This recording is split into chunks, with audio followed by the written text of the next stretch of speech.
Welcome to the Deep Dive. We're hosts from the MacroMicro Research team, here to walk you through our latest economic and financial commentary. Our goal today is to really unpack this analysis, pull out the key insights shaping global markets right now. The title we gave it, Billion Dollar Meltup meets Billionaire Meltdown, it sort of hints at these, well, contradictory forces at play. Absolutely. And the analysis really digs into how these different forces are linked. Yeah. We're looking at three critical interconnected developments that are fundamentally changing the global financial picture, not just short-term noise. Right. So let's outline those three areas. First, there's this great decoupling in bond market. Sounds like a big shift. It is. Second, America's twin deficits and the Triffin Dilemma, a classic. But the analysis suggests it's really testing the dollar's dominance now. A persistent issue, definitely coming to a head. And third, how this hits the real economy specifically, the U.S. labor market.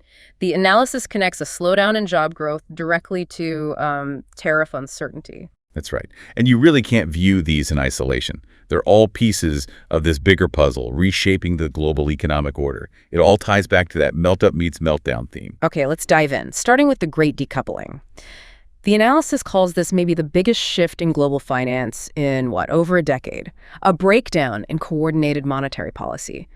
Why is that such a big deal right now? Well, it's significant because, really, for the first time since the '08 crisis, the major economies are just heading in dramatically different directions with their interest rates. Right. It's not subtle. It's a fundamental policy split. And the numbers, they really paint the picture. I mean, look at the U.S. It just lost its last AAA credit rating. That's gone. Wow. And you had these pretty dismal long-term bond auctions pushing the 30-year Treasury yield over 5% briefly. Meanwhile, Japan, their 30-year yields broke 3%, hitting highs we hadn't seen in decades. This signals a real shift in how global capital flows, how investors see risk in government debt. Okay, losing the top rating, yields spiking. What's that doing to the idea of government bonds as the ultimate safe haven? I thought everyone just ran to treasuries. That's the key question the analysis tackles. It suggests investors are, actively questioning if bonds, even treasuries, still play that defensive role with yields rising and credit concerns popping up, that automatic flight to treasuries. It's being challenged. Yeah, the research finds investors are looking much more closely at European, Chinese, even Japanese government bonds now as potential diversifiers.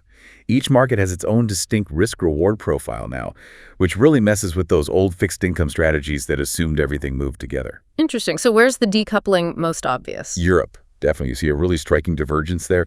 European government bond yields have actually been falling pretty consistently since April. Falling, while U.S. yields were spiking. Exactly. And it's driven by the ECB, the European Central Bank. They've just delivered 8 straight rate cuts, including a 25 basis point cut just last week.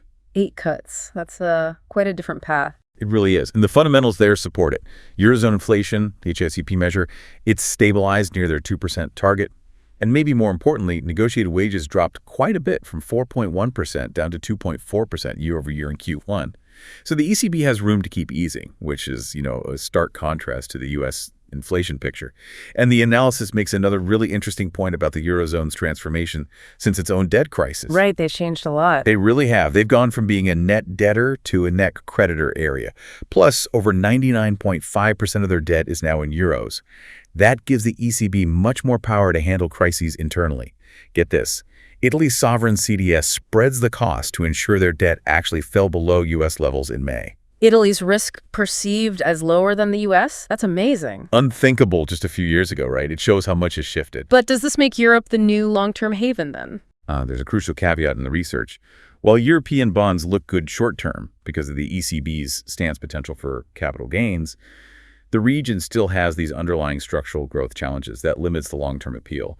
The New York Fed actually estimates the Eurozone's neutral real interest rate is super low, like negative 0.25% in Q1 2025. Negative 0.25%. Yeah, reflecting weak fundamentals that just can't support high yields long-term, even if policy's helping right now. Okay, so Europe's diverging, but maybe not replacing treasuries long-term. Let's shift to China. The analysis mentions a surge in foreign money into their bonds. What's really going on there? Right, the numbers look big, almost 4.4 trillion RMB in Q1 2025, mostly into central government bonds. But the analysis clarifies this isn't really about net new borrowing for China overall.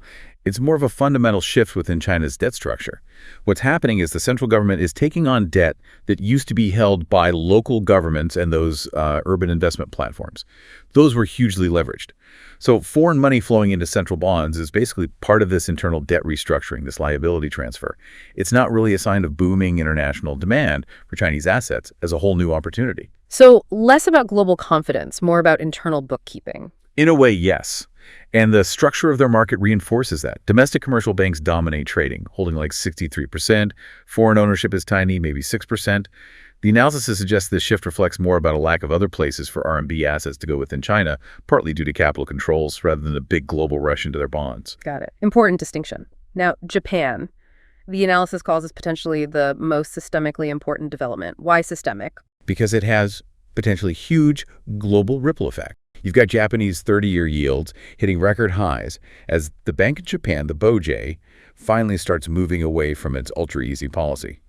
They've ended yield curve control, started raising rates, and begun quantitative tightening, QT. So they're tightening up? They are. And they plan to ramp up that QT significantly from 1 trillion to 3 trillion yen a month by early 2026. The driver is inflation, which is becoming broader base there. Core inflation hit 3.8% in April. That could push the BOJ to tighten even faster than expected. Okay, tightening in Japan. Where's the systemic risk for the rest of the world? It comes from the yen carry trade. There's an estimated maybe $1 trillion worth of global investments funded by borrowing yen when Japanese rates were near zero. Right. Borrow cheap yen, invest elsewhere for higher returns. Exactly. Yeah. But now, as Japanese rates rise and the yen potentially strengthens, that trade unwinds. Investors have to sell assets around the world, stocks, bonds, whatever, to buy yen and pay back those loans.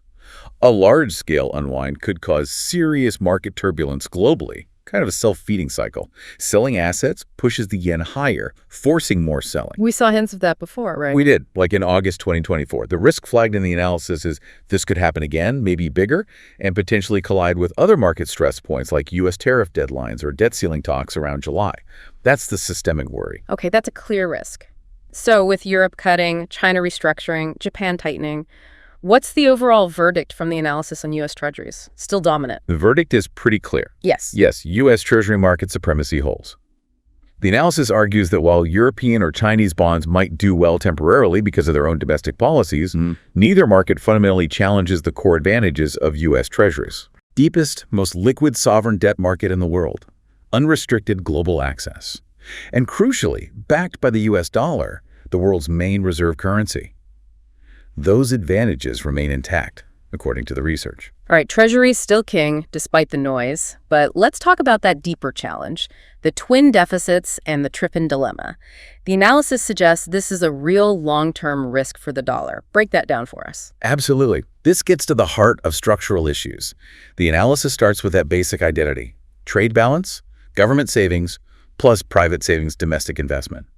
What this shows is the U.S. trade deficit isn't just about trade policy. It's rooted in domestic imbalances. The U.S. runs fiscal deficits, meaning the government dissaves. Spends more than it takes in. Right.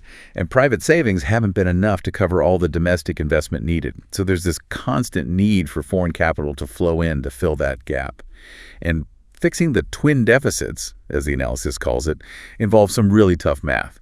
You either need to cut the fiscal deficit, get people and companies to save way more, or cut back on domestic investment. None are easy or painless short-term fixes. Cutting investment hurts growth, right? That's why you hear talk about things like fiscal discipline or tariff revenue being key for future policy, maybe more than in the past. Makes sense. So where does the Triffin Dilemma feed in? This is the real bind. As the world's reserve currency issuer, the U.S. needs to supply dollars to the rest of the world. Foreign countries need them for trade, for reserves. Okay. But how do they primarily get those dollars? By selling more goods and services to the U.S. than they buy from the U.S., meaning by the U.S. running a trade deficit. So the U.S. has to run a trade deficit to supply the dollars the world needs, but domestic policy often aims to reduce that deficit. That's the fundamental conflict. The analysis highlights how this global demand for dollars fuels demand for U.S. assets, especially treasuries, which kind of ironically helps keep U.S. interest rates lower than they might otherwise be. That encourages more borrowing, reinforcing the low savings problem. It's a cycle. The analysis argues that even tariffs reducing the trade deficit won't break this cycle unless the U.S. somehow gave up being the reserve currency issuer. Yeah. And doing that, huge global sell-off of dollar assets. Immediate economic pain for the U.S. Unlikely. So it's a structural contradiction. Is there evidence it's becoming a problem? The analysis points to some signs of pressure. Yes. Foreign central banks have been reducing their treasury holdings back to early 2000s levels, and of course, the loss of the AAA ratings. But it also shows that dollar's dominance remains structurally embedded. Look at cross-border banking, official reserves. The world still runs on dollars. So managing this Triffin risk, the analysis suggests, needs really smart coordinated policies. Maybe using tariff revenue to offset government borrowing, or policies to encourage reshoring to boost domestic savings relative to investment, all while trying not to upset the dollar's global role. The bottom line here is pretty stark. Without that kind of coordination, the tension between balancing the U.S. domestic economy and leading the global monetary system will likely just get worse. It could force a really tough choice down the road between fiscal health at home and monetary power abroad. A fundamental choice. Okay, let's bring this down to the ground level. How are these big macro forces affecting the U.S. labor market right now? The analysis mentioned a connection between slowing job growth and tariff uncertainty. Yes. The term the analysis uses is strategic paralysis. It argues that uncertainty over future tariffs is causing businesses in the U.S. to basically freeze up. And you can see it quite clearly in the recent jobs data. Take the May 2025 numbers. Payrolls were up 139,000. Okay, slightly above estimates, but definitely slower than the 177,000 the month before. The real signal is the trend. The 3-month average job gain fell to 135,000. That's a clear deceleration in hiring. Where is the slowdown most apparent? Particularly worrying, according to the analysis, were the job losses in professional and technical services, down 18,000 jobs in May. That sector is often seen as a bellwether for business expansion plans, for confidence. The research links this pullback directly to companies hesitating because they just don't know what's coming with tariffs. So businesses are thinking, let's just wait and see before we hire or invest more. That seems to be exactly it. You also see other signs, like the labor force participation rate dipping slightly. The MacroMicro model actually projects this hiring slowdown will drag U.S. GDP growth down quite a bit, from maybe 2% towards just 0.5% to 1% in the second half of 2025. And that slowdown, the analysis argues, makes the case for the Fed needing to step in with rate cuts to try and boost confidence. Does other data back this up? Yes, the services sector data really fits the narrative. The ISM Services PMI for May dropped below 50. Into contraction territories, 49.9, down from 51.6. New orders fell sharply. Business activity slowed right down. It all points to reduced confidence and weaker demand in the biggest part of the U.S. economy. And here's a really telling detail from that ISM report. The prices paid component actually jumped up to 68.7. So even as activity is slowing, businesses are anticipating higher costs down the road, likely linked to potential tariffs. Oof. So slowing demand, but potentially rising costs. That's tough. Exactly. It's a difficult spot for businesses. And the Fed's own Beige Book confirms this picture anecdotally. Reports from around the country mention not widespread layoffs, but this pervasive hiring freeze. Companies are putting expansion plans on hold due to uncertainty.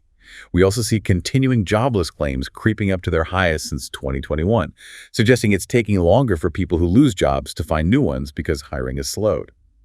All this supports the expectation for Fed rate cuts, maybe 25 basis points in September and again in December. One last data point the analysis highlights: a divergence between the two main job surveys. The household survey showed a big drop in employed people, while the establishment survey, the headline number, was weaker but still positive. That kind of gap can sometimes be an early warning sign of underlying labor market weakness.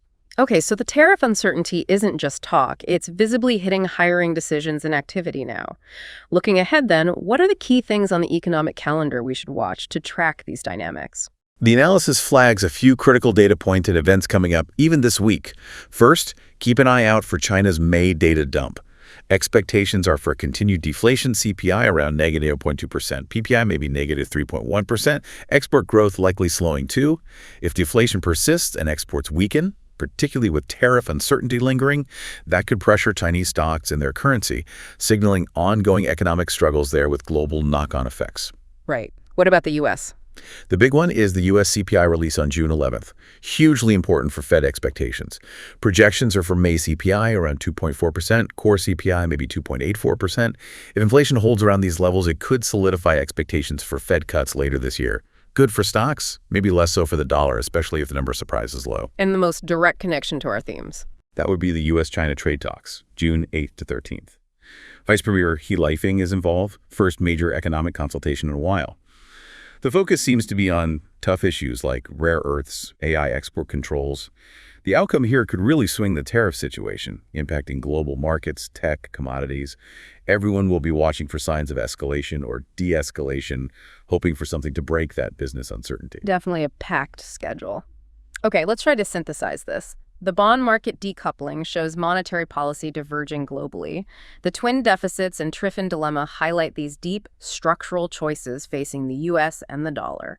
And the employment slowdown shows the real-time economic cost of all this uncertainty. It's all deeply interconnected. That's the core message from the macro-micro analysis. Resolving these tensions won't be easy. It likely requires significant, perhaps unprecedented policy coordination and maybe some very difficult decisions about America's long-term role in the global financial order. The next few months, as the analysis suggests, look pretty critical. We'll see if policymakers can navigate these choppy waters and keep things stable. It's a complex dynamic driving that billion-dollar melt-up meets billionaire meltdown picture. Thanks for walking us through the research. My pleasure. And maybe one final thought for you, our listeners, to mull over from this analysis.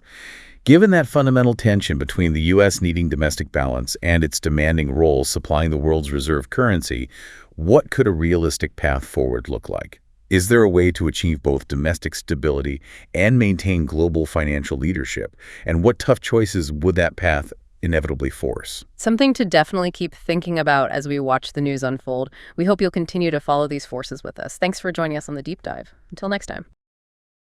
Want more insights like these? Join our MM Max subscription and get full access to our expert reports and in-depth market analysis.